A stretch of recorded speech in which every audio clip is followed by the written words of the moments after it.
Reprendre les témoignages les uns après les autres, les recouper avec tous les éléments recueillis sur le terrain dans la Vienne. 3 jours après la disparition d'Agathe, jeune joggeuse de 28 ans, les enquêteurs sont passés à une phase de l'enquête plus minutieuse, comme nous le montre ce reportage signé Antoine Bourdarias, Cassandre de Wegner et Fabrice Hamzel.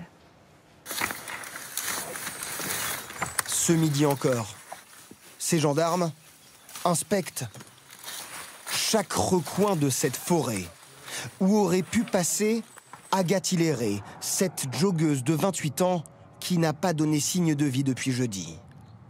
Après 48 heures de recherche sur une zone très large, aujourd'hui, le ratissage s'est poursuivi sur un secteur restreint de 3 km² autour de Vivonne.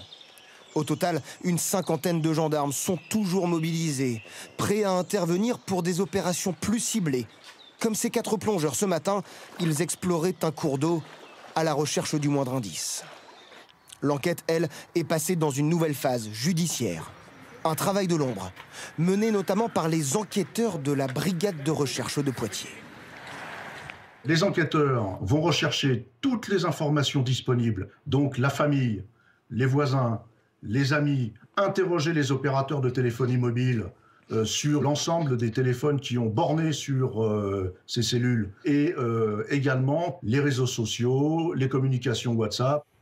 Agathe Hilléré a-t-elle été victime d'un accident? A-t-elle fait un malaise? Une mauvaise rencontre?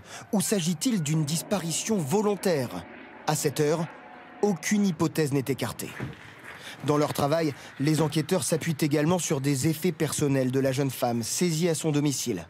Son téléphone portable, en revanche, reste introuvable. Cet après-midi, une dizaine de prospecteurs volontaires sont venus apporter une aide précieuse aux gendarmes. Je me suis porté volontaire, on m'a appelé. C'est quoi votre tâche du jour? Là, on aide la gendarmerie à voir s'il y a des objets à trouver.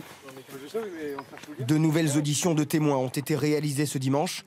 Elles portaient notamment sur l'environnement sentimental, amical et familial d'Agathe Hilléré.